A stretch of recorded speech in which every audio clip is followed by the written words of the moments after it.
अस्सलाम वालेकुम व्यूअर्स। आज का जो हमारा टॉपिक है वो solution of equation by inversion method. जिस तरह आपने एक इक्वेशन को क्रैमर रूल के ज़रिए हल किया था, आज हम इस लेक्चर में आपको सिखाएंगे कि आप इक्वेशन को इन्वर्जन मेथड यानी माखूस का तरीक़ा से किस तरह हल करते हैं। तो फर्स्ट ऑफ़ ऑल हमारे पास जो एक ऑर्डर 2/2 मैंने एक क्वेश्चन आप लोगों के सामने पिक किया है 3x1 माइनस x2। देखिए x1 x2 hair are variable कि यहाँ से आप x और y भी रख सकते हैं, कोई भी अदर वेरिएबल हो सकता है, तो उससे कोई मतलब परेशानी की ज़रूरत नहीं है। हमारे पास यहाँ पे जो इक्वेशन है 3x1 minus 3x2 is equal to 5 and the second one equation is 5x1 plus x2 is equal to 4। First of all here we form matrix, तो आप यहाँ पे लिख सकते हैं इन मैट्रिक्स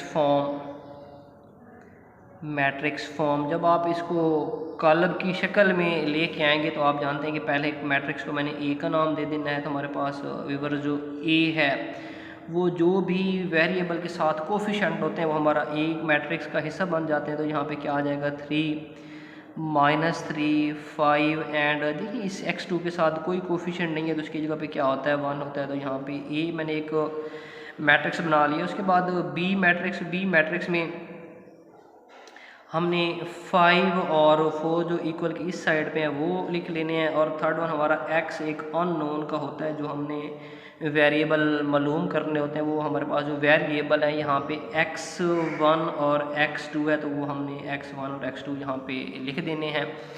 अब हमने नेक्स्ट क्या काम करना है कि यहाँ पे मैट्रिक्स की फॉर्म में लेके जाना है। मैट्रिक्स फॉर्म लिख लेने के बाद आप यहाँ पे एक चीज़ लिखेंगे कि ax इज़ इक्वल टू क्या होता है, b होता है। हमने ऑफिशियली x मालूम करना है, अननोन जो हमारे पास हैं उनकी वैल्यूज़ मालूम करना है। तो x यूँ कह लें यहाँ पे a मल्टीप्लाई है, दूसरी साइड पे जाके डिवाइड हो जाएगा, या दूसरी साइड पे जाके आप क्या करेंगे a इन्वर्स कर देंगे। a इन्वर्स क्या आ जाता है, b आ जाता है। अब आप लोगों का जो मेजर टास्क है वो मैं आप लोगों के सामने ए इन्वर्स मालूम करूँगा। तो यहाँ से एक जो शॉर्ट क्वेश्चन आता है बोर्ड में कि पेपर में कि ए इन्वर्स मालूम करें, तो ए इन्वर्स भी आप यहाँ से सीख लेंगे। तो यहाँ पे अब पहला टास्क यानी ये चीज़ कंप्लीट करनी है। बी हमारे पास ऑलरेडी मौजूद है। यहाँ पे फर्स्ट ऑफ ऑल आप क्या फाइंड आउट करेंगे, ए इन्वर्स। तो ए इन्वर्स किसी भी मैट्रिक्स का इन्वर्स आप इजीली मालूम कर सकते हैं। कौन से फार्मूले के साथ, adjoint of A over A determinant. तो आज आप नई दो चीज़ें सीखेंगे कि ए इन्वर्स किस तरह फाइंड आउट किया जाता है, एडजॉइंट ऑफ ए ओवर क्या होता है, ए का डिटर्मिनेंट। तो ए के इन्वर्स में देखें तो अब दो चीज़ें मज़ीद आ गई हैं, एडजॉइंट ऑफ ए और ए का डिटर्मिनेंट वैसे आप मालूम करना जानते हैं। यहाँ पे आज हम नई जो चीज़ है वो सीखेंगे कि एडजॉइंट ऑफ ए क्या होता है। तो मैं यहाँ पे एडजॉइंट ऑफ ए मालूम कर देता हूँ।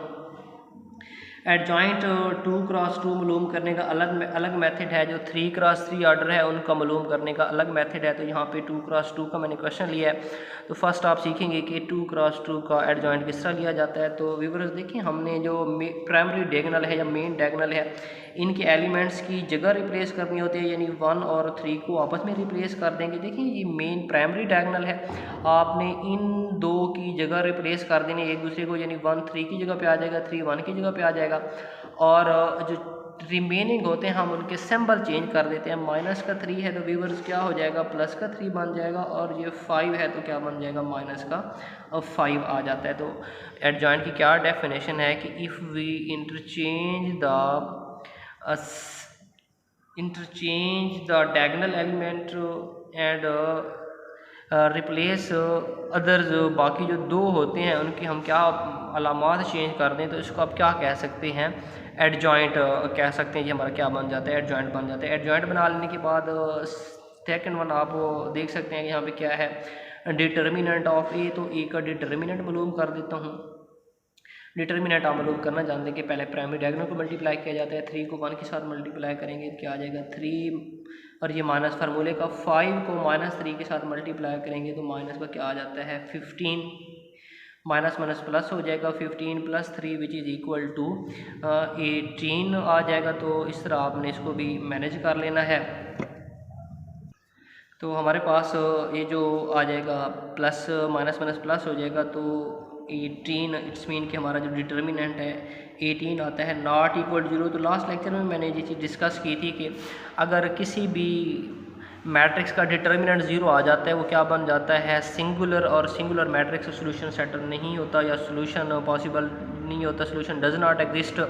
तो यहाँ पे देखें तो 18 है, इट्स मीन कि नॉन सिंगुलर है, और नॉन सिंगुलर को आप आगे कंटिन्यू कर सकते हैं। तो अब मैं इसको नेक्स्ट यहाँ पे आके वैल्यूज़ पुट करते हैं। तो ऑफिशियली मैं यहाँ पे आके वैल्यूज़ पुट करता हूँ। x इज़ इक्वल टू, क्योंकि हमने ये चीज़ मालूम करनी है, ए इनवर्स के लिए दो चीज़ें रिक्वायर्ड थी जो कि मैंने यहाँ पे मालूम कर ली हैं। मैं यहाँ पे आके उनकी वैल्यूज़ पुट कर देता हूँ। तो हमारे पास 1 3 -5 एंड 3 ओवर ए का determinant which is equal to 18, और यहाँ पे देख सकते हैं कि साथ क्या मौजूद है, बी। तो मैं यहाँ पे बी की एलिमेंट भी पुट कर देता हूँ जो कि किसके बराबर है, 5 एंड 4 आ जाता है। तो अब बाकी आप लोगों का जो कुछ भी नहीं करना, सिर्फ हमारा जो यही टास्क है कि आपने इन दो को मल्टीप्लाई करना है। अब मैट्रिक्स की मल्टीप्लिकेशन भी यहाँ से आप इजीली सीख सकते हैं। तो हम दो मैट्रिक्स को किस तरह मल्टीप्लाई करते हैं वो भी आज यहाँ पे सीख लें। तो आप 1 को 5 के साथ मल्टीप्लाई करेंगे तो हमारे पास क्या आ जाएगा, 5 आ जाएगा। यानी ये रो होती है, इसको कॉलम के साथ ज़रब करेंगे तो 1 को 5 के साथ मल्टीप्लाई करेंगे 5, और सेकंड एलिमेंट सेकंड के साथ मल्टीप्लाई होगा तो 3 को 4 के साथ मल्टीप्लाई करेंगे, क्या आ जाएगा, 12 आ जाता है। फिर नेक्स्ट अब आप दूसरी रो के ऊपर आ जाएंगे, -5 को 5 के साथ मल्टीप्लाई करेंगे, माइनस का 25 आ जाता है, और 3 को अगेन आप इसके साथ मल्टीप्लाई करेंगे तो हमारे पास ये आ जाएगा 3 + 4 किसके बराबर आ जाएगा, 12 के बराबर आ जाएगा। तो ये और डिवाइडेड बाय क्या चल रहा है हमारे पास, 18। अब आप इसको मज़ीद क्या करेंगे, सिंप्लीफाई करेंगे तो हमारे पास ये 12 + 5 विच इज़ इक्वल टू 17 आ जाता है। ये देखें तो माइनस का 25 है, प्लस का 12 है, तो माइनस का 13, और डिवाइडेड बाय क्या चल रहा है, 18। तो आप जिस तरह स्केलर मल्टीप्लिकेशन बढ़ी थी, इसी तरह स्केलर डिवीज़न भी हो सकती है।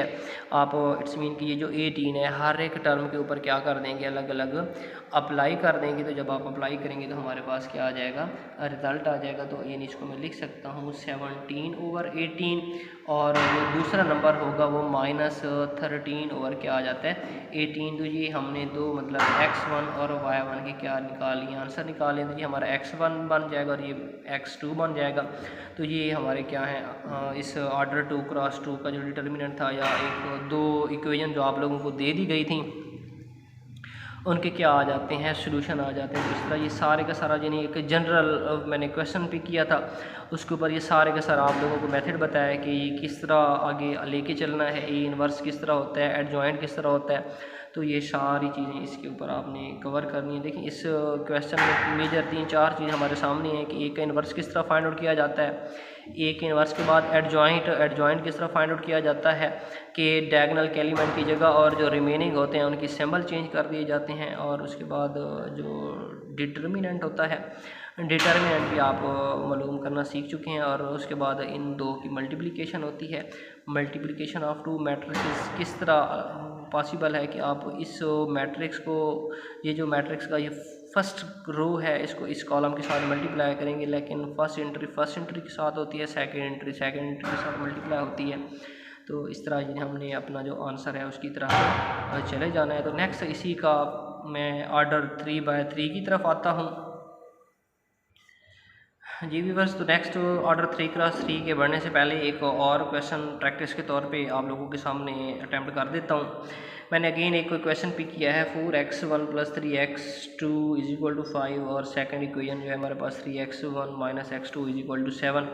तो इसको भी आपने बाय क्रैमर रूल पहले कर लिया था, इसी को बाय इन्वर्जन मेथड आपने क्या करना है, सॉल्व करना है बाय इन्वर्जन मेथड। माकूस का तरीका है। तो यहाँ पे अगेन आप पहला जो स्टेप लेंगे सॉल्यूशन का, सॉल्यूशन में इन मैट्रिक्स फॉर्म के आप लिखेंगे कि यहाँ पे आप इसकी मैट्रिक्स फॉर्म किस तरह बनाते हैं। तो यहाँ पे मैट्रिक्स फॉर्म लिखेंगे। तो मैट्रिक्स फॉर्म का वही ये पुराना मेथड के पहले ए लिखा जाता है, ए में जो भी कोफिशिएंट के साथ वेरिएबल होते हैं लाइक 4 लाइक 3 एंड x1 के साथ यहाँ पे देखें तो 3 है और यहाँ पे क्या आ जाता है -1 आ जाता है। ये हमारे पास एक ए मैट्रिक्स बन जाता है। उसके बाद एक बी मैट्रिक्स आप जो इक्वल के दूसरी साइड पे नंबर होते हैं लाइक 5 एंड 7, तो ये हमारे पास बी आ जाता है। और थर्ड वन क्या होता है एक्स, तो एक्स हमारे पास जो भी अननोन कोफिशेंट होते हैं, अननोन वेरिएबल होते हैं, वो हमारा क्या होते हैं x1 और x2। ये एक अननोन जिसको मैंने x का नाम दिया है, ये क्या बन जाता है, एक मैट्रिक्स बन जाता है।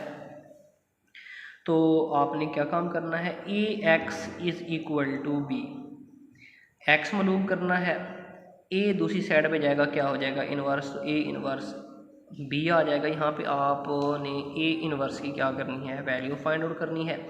तो ए इनवर्स का जो फार्मूला है किसके बराबर होता है, adjoint of A over A का डिटर्मिनेंट। तो अगेन आप सीखेंगे कि एडजॉइंट किस तरह फाइंड आउट किया जाता है। तो adjoint of A is equal to, मैंने पिछले क्वेश्चन में आप लोगों को इसकी डेफिनेशन बताई है कि अगर मेन डायगोनल की जो एलिमेंट की जगह रिप्लेस कर दें, जगह चेंज कर दें, ये -1 ऊपर आ जाएगा, ये 4 नीचे आ जाएगा, और जो रिमेनिंग होते हैं इनके अगर आप सिंबल तब्दील कर दें, जो कि ये +3 है किसका हो जाएगा, -3 बन जाएगा, और ये भी +3 है किसका हो जाएगा, -3 बन जाएगा। तो उसके बाद आप इसका डिटर्मिनेंट फाइंड आउट कर लें। डिटर्मिनेंट हम मालूम कर लेते हैं, 4 को -1 के साथ मल्टीप्लाई करेंगे, -4 आ जाएगा, और ये माइनस ऑफिशियली फार्मूले का होता है। 3 को 3 के साथ मल्टीप्लाई करेंगे क्या आ जाएगा 9। तो आप ये भी जानते हैं कि -4 है और माइनस का 9 है, तो माइनस का क्या आ जाता है 13 आ जाता है, which is not equal to 0। It's mean के given matrix is non singular, hence is solution is possible, यानी आप इसको आगे कंटिन्यू कर सकते हैं। तो हम यहाँ पे आके इसकी वैल्यूज़ पुट करेंगे। व्यूअर जब मैं यहाँ पे आके इसकी वैल्यूज़ पुट करता हूँ तो हमारे पास ये जो x है is equal to A inverse था, ए इनवर्स की जगह पे एडजॉइंट ऑफ ए, तो इसकी वैल्यू मैं पुट करूँगा जो कि किसके बराबर आती है -1 -3 4 over A determinant is equal to -13, और साथ बी मैट्रिक्स आ जाता है जो कि किसके बराबर है 5 एंड 7 आ जाता है। तो ये हमने इनको अब क्या करना है मल्टीप्लाई करना है। मल्टीप्लाई करने का वही पुराना तरीक़ाकार कि आप ये रो पिक करेंगे, उसको इस कॉलम के साथ मल्टीप्लाई करेंगे, फर्स्ट एंट्री के साथ, -1 को 5 के साथ मल्टीप्लाई करेंगे, माइनस का 5 आ जाएगा, -3 को 7 के साथ मल्टीप्लाई करेंगे, माइनस का 21 आ जाता है। अब सेकंड आप रो पे आ जाएंगे, -3 को 5 के साथ मल्टीप्लाई करेंगे, माइनस का 15 एंड 4 को 7 के साथ मल्टीप्लाई करेंगे, तो 7 4 आर 28, और हमारे पास बाकी जो नंबर बचेगा वो क्या आ जाएगा माइनस का 13। ये उसी तरह बट्टे की फॉर्म में चलता रहेगा।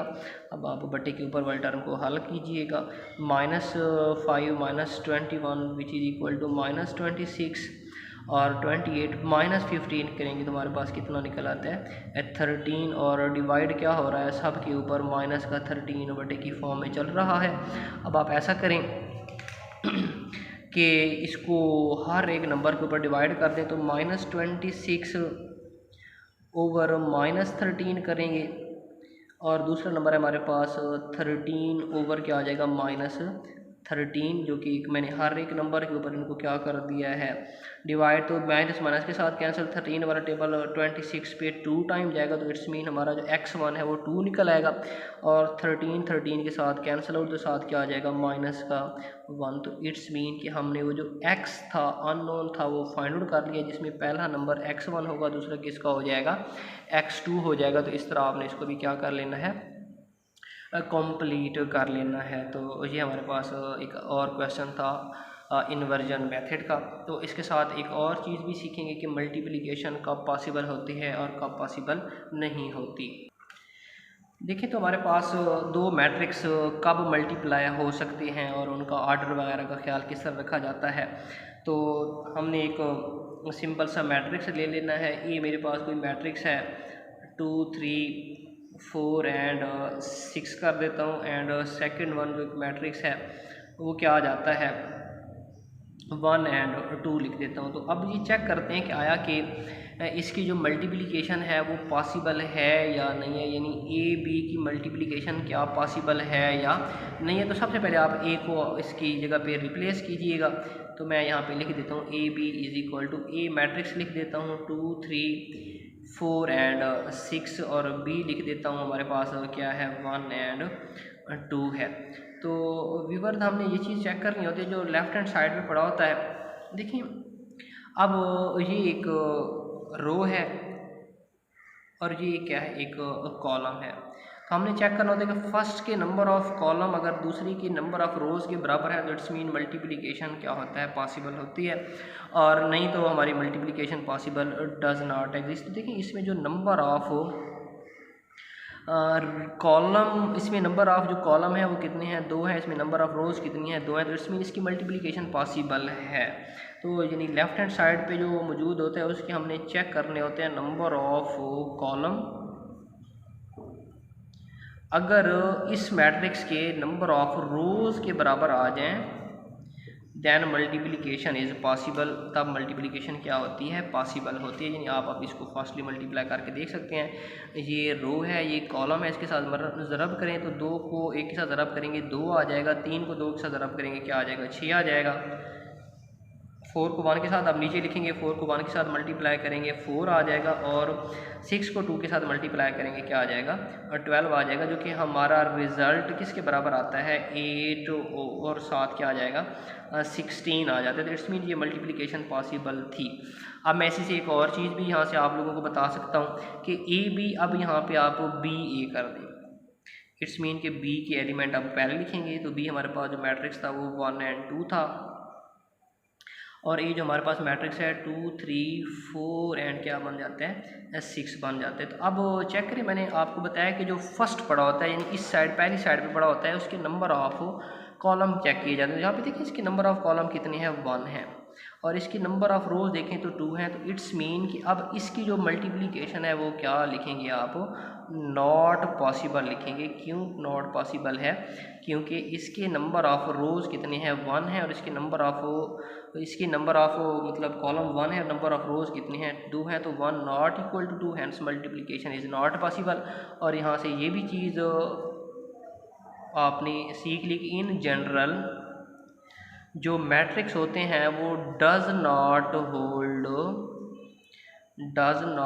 होल्ड कम्यूटेटिव लॉ, कि वो कम्यूटेटिव लॉ भी होल्ड नहीं करते, खासियत मुबादला भी होल्ड नहीं करते। यानी इन मैट्रिक्स कभी भी ए बी का रिज़ल्ट नॉट इक्वल होगा बी ए के रिज़ल्ट। भी किसकी बात कर रहे हैं? मैट्रिक्स की बात कर रहे हैं। तो मैट्रिक्स की फॉर्म में ए बी का रिज़ल्ट बी ए के बराबर नहीं आता। तो ये भी साथ आप लोगों ने इसको भी माइंड में रखना है कि जब आप मल्टीप्लाई कर रहे हो मैट्रिक्स को, यानी जब भी क्रैमर का रूल आप अप्लाई कर रहे हो या इन्वर्जन मेथड अप्लाई कर रहे हो, तो ये चीज़ भी माइंड में होनी चाहिए कि इस तरह भी पॉसिबल हो सकता है या नहीं। तो व्यूअर्स आज के इस लेक्चर में हमने जो इन्वर्जन मेथड था इक्वेशन को हल करने का वो ऑर्डर 2x2 के अबाउट सीखा है। बाकी किस तरह हम इन्वर्स मालूम करते हैं, किस तरह आप 2 मैट्रिक्स को मल्टीप्लाई करते हैं, ये चीज़ सीखी। तो नेक्स्ट हमारी जो वीडियो होगी वो इसी इन्वर्जन मेथड का एक नेक्स्ट जो स्टेप है ऑर्डर 3x3 उसके ऊपर होगी। तो उम्मीद करता हूँ कि आप लोगों को ये चीज़ समझ आ गई होगी। अगली वीडियो के लिए हमारा जो चैनल है उसको ज़रूर वॉच करें, उसके साथ टच रहें, खुश रहें, खुशियाँ बाँटें। अल्लाह हाफ़िज़।